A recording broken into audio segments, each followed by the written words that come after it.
মানুষের জীবনের একটা অন্যতম পার্ট বলতে পারি বন্ধু।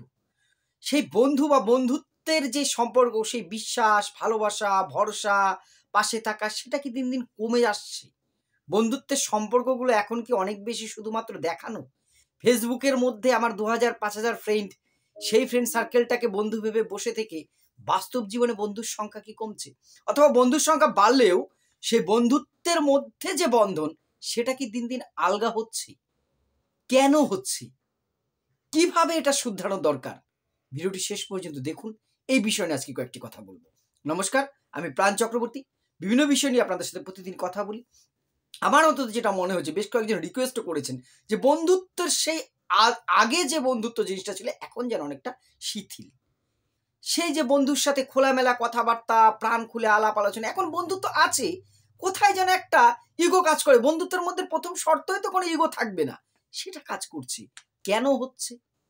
কখনো ভেবে দেখেছেন? আপনিও একটু নিঃসঙ্গ হয়ে যাচ্ছেন না দিন, দিন? ভরসা করার বন্ধুর সংখ্যা কমছে না? আপনার পাশে যেন বন্ধুর সংখ্যা দিন, দিন কমছে। সেই আগের বাঁধনটা আর পাওয়া যায় না। কারণগুলো কি? আমার মনে হয়েছে ১ম কারণ হচ্ছে আমাদের এখন থেকেই ছোট ছেলে-মেয়েদের মধ্যে যেটা অনেক বেশি আত্মকেন্দ্রিকতা গড়ে উঠছে আমাদের মধ্যে। আমরা অনেক বেশি সেলফ সেন্ট্রিক ছোটবেলার থেকেই। এখন বেশিরভাগ ছেলেমেয়েরাও ছোটরাও এরকম হচ্ছে। দেখবেন বন্ধুত্বের মধ্যে ওদের যেন আরো বেশি আলগা হয়ে গেছে। অনেক বন্ধু কিন্তু বাস্তবে পাশে পায় আর যেন বিপদে কাউকে। কেন হচ্ছে? সবাই আমরা বেশি যেন আত্মকেন্দ্রিক হয়ে গেছি।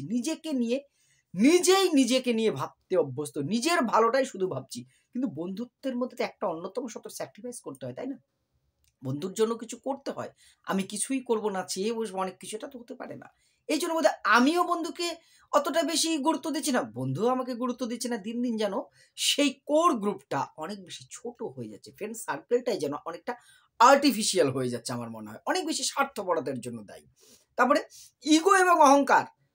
ইগো জিনিসটা জন্মের পর থেকে মানে জন্মলগ্ন থেকে মনুষ্য সৃষ্টির সময় থেকে হয়তো মানুষের মধ্যে ছিল। কিন্তু দিন, দিন সেই ইগো বা অহং জিনিসটা অনেক বেশি বেড়ে যাচ্ছে। কিছু হলেই ইগোতে লেগেছে। অথচ বন্ধুত্বের সম্পর্কে ইগোতে লাগা, সেন্টিমেন্ট এগুলো তো থাকে না। তাহলে কেমন বন্ধু? যে বন্ধুর সাথে আমরা প্রাণ খুলে যদি কথা না বলতে পারি, গালাগাল দিয়ে থেকে শুরু করে অনেক রকম ইয়ার্কি আড্ডা মারা হয়। কিন্তু বন্ধুর কথায় তো ইগো, বন্ধুর মধ্যে তো ইগো থাকবে না। কিন্তু এখন দেখবেন আপনার মধ্যেও ফ্রেন্ড সার্কেলের মধ্যে অনেক বন্ধুর মধ্যে দেখবেন অনেক বেশি ইগো। আমাকে এইটা বলল, আমাকে ছেড়ে এটা করলো। আমরা খুঁত ধরতে ব্যস্ত হয়ে যাচ্ছি। ফলে সেই সম্পর্কে ইগো চলে আসলে যেকোনো সম্পর্কই টেকে না। থার্ড এবং খুব ইম্পোর্টেন্ট আমার যেটা মনে হচ্ছে, আরো কয়েকটি ইম্পোর্টেন্ট বলব। সোশ্যাল মিডিয়া এই বন্ধুত্ব নষ্টের একটা বড় কারণ। এখন আমরা অনেক বেশি সোশ্যাল মিডিয়াতে অভ্যস্ত হয়ে পড়েছি। সোশ্যাল মিডিয়ার সে ভাড়া করা বন্ধু, হ্যাঁ, আমি সচেতনভাবেই কথাটা ব্যবহার করলাম। বিনা পয়সায় ভাড়া করা বন্ধু। যে বন্ধু ভার্চুয়াল জগতে থাকে, যার বাস্তবে কোনো অস্তিত্বই নেই। যে আমার ফ্রেন্ড রিকোয়েস্ট আমার প্রতিটা পোস্টে লাইক, কমেন্ট, শেয়ার করে। অথচ তার সাথে বাজারে ধাক্কা লাগলেও আমাদের কথা হয় না। কি এটা আছে না? আপনার ফেসবুকে যে আপনার বন্ধু, সবকিছুতে কথা হয়। মেসেঞ্জারে কথা হয় কিন্তু সামনাসামনি কথা খুব কম হয়। তাহলে বন্ধুরা যদি প্রাণ খুলে সে আড্ডা, দেখবেন ৩ জন ৪ জন বন্ধু একসাথে বসছে কিন্তু সবার হাতেই মোবাইল চলছে। তো বন্ধুত্বের সম্পর্কটা নিবিড় গাঢ় হবে কি করে? এই সোশ্যাল মিডিয়াতে আমরা যদি জুড়ে থাকি, ফেসবুক, ইউটিউব, টুইটার আরো অনেক কিছু আছে, অনেক প্ল্যাটফর্ম আছে, আমি নাম বলছি না। এগুলোতে আমরা অনেক বেশি এখন অভ্যস্ত। বাস্তবের থেকে ভার্চুয়ালি জগৎ ফলে বন্ধুত্বের সম্পর্কগুলো আলগা হতে ব্যস্ত। আর ব্যস্ততা, এখন কর্মব্যস্ত জীবন সবারই। ছোট থেকে ছোটদের যেন ব্যস্ততা আমাদের থেকেও বেশি। সকাল হলে না প্রাইভেট টিউটর, তারপরে স্কুল, তারপরে গানের ক্লাস, তারপরে কোনদিন নাচের ক্লাস, কোনদিন আঁকার ক্লাস। ওরা খেলারই টাইম পায় না। খেলার মাঠে তো বন্ধুত্বটা বেশি হতো। ছেলেদেরও কি মেয়েদেরও, বিভিন্ন পাড়ার মেয়েরা খেলাধুলা করতো। এখন তো সেই বন্ধুদের খেলাধুলার আসরটাই নষ্ট হয়ে গেছে। তো বন্ধুত্ব হবে কি করে? একমাত্র বন্ধু আছে কিছু অল্প বয়সী ছেলে ছোকরাদের নেশার ঠেকের আড্ডায়। কথাটা শুনতে খারাপ লাগলেও এটাই বাস্তব। বিভিন্ন প্রকার নেশার আড্ডায় এরা আছে। সেই বন্ধুত্ব, আর সেই বন্ধুত্ব থেকে নেশার ঘোরে চুন থেকে পান খসলে মারপিট, দাঙ্গা, খুন নিত্যদিনের ঘটনা। এইগুলোই হচ্ছে। এবং গেমের আসরে এই রেষারেষি জিনিসটা চলে এসে ব্যস্ততা। আবার আমরা যারা বড়রা তারা কর্মব্যস্ততা, সাংসারিক চাপ, ব্যক্তিগত কেরিয়ার আছে, পড়াশোনা, সবকিছু দিয়ে না বন্ধুদের সাথে সেই লাস্ট কবে প্রাণ খুলে আড্ডা মেরেছেন আপনি ভাবুন তো। আমি অনেক সময় ভাবি।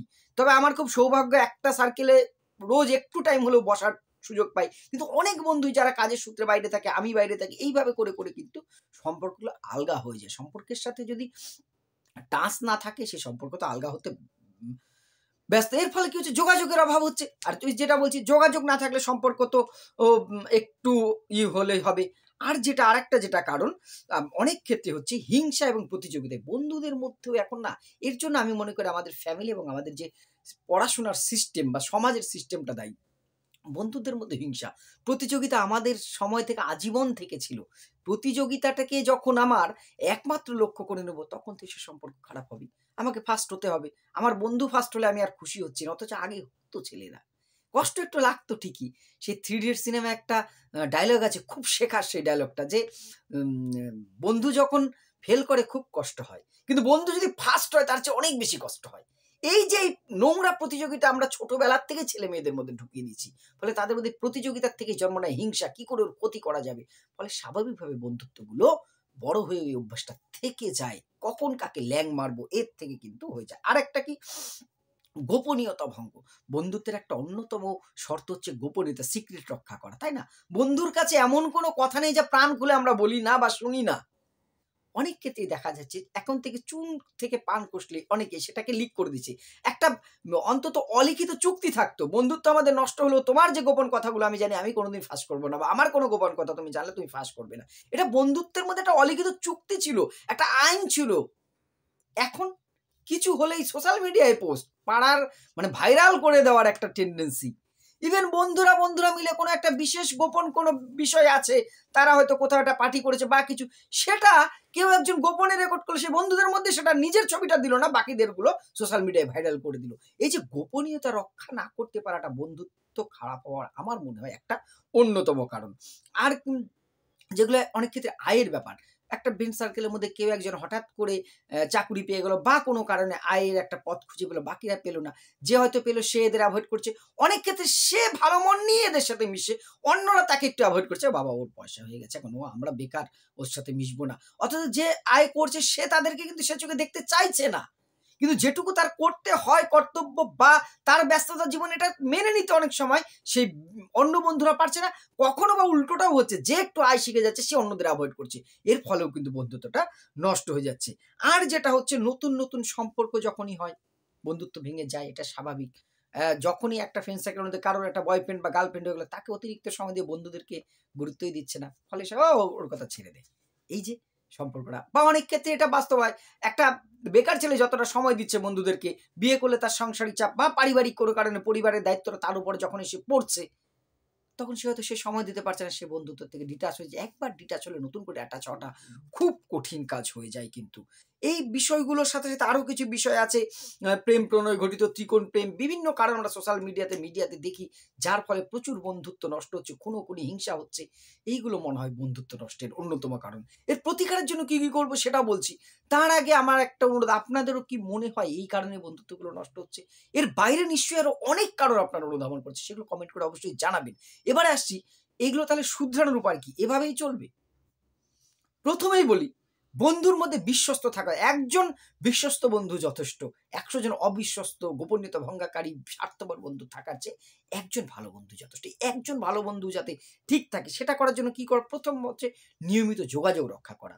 শুধুমাত্র ওই ফেসবুকে বা ইয়েতে লাইক কমেন্ট করলে হবে না। মাঝে মধ্যে অন্তত কর্মসূত্রে যারা দূরে থাকে একটু ফোনে কথা বলবো। হোয়াটসঅ্যাপে কল করলাম বা কথা বললাম, তার বার্থডে উইশ করলাম। এই যে বিভিন্ন জিনিসগুলো অন্তত মাঝে মধ্যে সাক্ষাৎ করাটা খুব জরুরি। সামনাসামনি কথা বলা না একটা সম্পর্ককে, আমি অন্তত আমার মনে হয় এটা অনেক বেশি স্ট্রং করে। এইটাও কিন্তু খুব জরুরি। আর বিশ্বাস গোপনীয়তাটা আগে যেটা বললাম, যেটা হচ্ছে বন্ধুত্ব নষ্টের মূল কারণ। বন্ধুত্বের মূল বিষয় হচ্ছে সিক্রেট, গোপনীয়তা রক্ষা করা। এটা করতেই হবে। যে বন্ধুর সাথে একটু ঝামেলা, ঝগড়া, মনোমালিন্য হলেই তার সাথে আগে কখন কি হয়েছে সেগুলো ফাঁস করে দেয়, তাকে আর যাই বলা যায়। সে ওর বন্ধু শুধু নয়, সে কারোরই বন্ধু হতে পারে না। তাকে এই ধরনের মানুষগুলোকে এভয়েড করা উচিত। এদের সাথে বন্ধুর নির্বাচন আমরা মনের মিল হলে করি, তবুও একটু সতর্ক থাকা দরকার। এই আমার বিশ্বাস ভরসার মর্যাদা রাখতে পারবে তো? এইটা দরকার। আর ভুল বুঝাবুঝি দূর করা। কোন রকম ভুল বুঝাবুঝি হলে বন্ধুর সাথে খোলামেলা কথা বলতে হবে। ইগো রাখলে হবে না, এটা কেন বললো? আরে বন্ধু তাহলে তো সে আপনার বন্ধুই না, যার সাথে আপনি খোলামেলা থেকে গাল দিয়েও কথা, তুই এটা কেন বলেছিস, এগুলো খোলাখুলি কথা বলুন, 1 ঘন্টা তর্ক হোক, ঝগড়া হোক, সব ঠিক হয়ে যাবে। কিন্তু সেটা মনের মধ্যে পুষে রাখলে সেটা কিন্তু বাড়তেই থাকবে। অবিশ্বাসের ঋণ বেড়ে চলে দিন, দিন। তাই জন্যই অবিশ্বাসের ঋণ যাতে অত না বাড়ে, এই জন্য কি করা দরকার? অবিশ্বাসের জায়গাটা কোনো রকম ভুল বুঝে গেলে সেটাকে পাশাপাশি কথা বলে মিটিয়ে নেওয়া। আর সংবেদনশীল, বন্ধুর দুঃখে কষ্টে তার পাশে আমি থাকবো না, অথচ আমি প্রত্যাশা করব বন্ধু আমার জন্য হ্যান করবে, ত্যান করবে।